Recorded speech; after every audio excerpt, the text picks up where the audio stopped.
आज आम्ही आमच्या छोट्याशा शेतात जायला निघालो होतो. शेत पुण्याजवळच आहे. निघायच्या आधी घरातील सगळी कामं आटोपली. इथे मी गवारीची भाजी, चपाती आणि मुलांसाठी पराठे आणि थोडंसं लाल मिरचीचा ठेचा आणि सलाड घेतलं होतं. त्याच्यानंतर घरातली सगळी साफसफाई, भांडी वगैरे घासली आणि मग आम्ही बाहेर पडलो. श्लोक तर खूपच खुश होता. सकाळपासून त्याला खूप आनंद झाला होता. रस्त्यात आम्ही एका नर्सरीमध्ये थांबलो. तिथे खूप छान फळांची झाडं, वेगवेगळ्या प्रकारची मसाल्यांची झाडं पाहिली. सुंदर अशी नर्सरी होती ती. श्लोकलाही खूप मजा आली.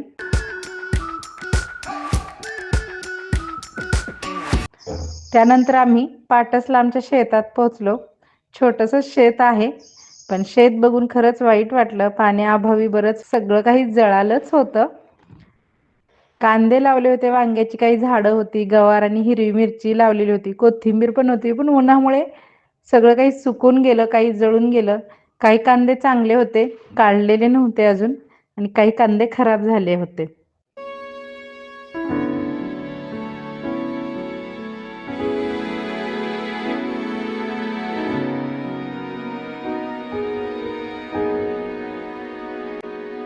थोडा वेळ तिथे फिरून आम्ही जेवायला निघालो. खरं तर शेतात जेवायचा विचार होता, पण तसं जमलं नाही.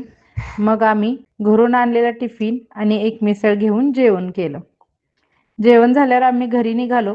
येताना 2-3 ठिकाणी थांबून परिसर पाहिला आणि थोडी भटकंतीही केली.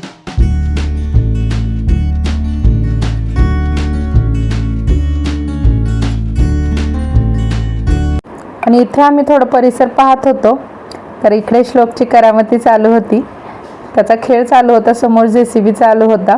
तसंच बघून त्यालाही खेळायचं होतं. तिथूनही निघालो आम्ही आणि अजून 1-2 ठिकाणी गेलो होतो.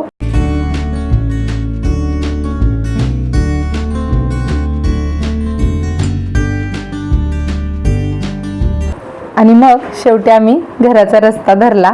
घरी आले तर मी विसरले होते की गव्हाचं पीठ संपलंय. मग दळण केलं आणि घरातच असणाऱ्या घरघंटीमध्ये दळण टाकलं. उशिरा जेवल्यामुळे भूक नव्हती, त्यामुळे मुलांना दूध दिलं. असा गेला आजचा आमचा दिवस.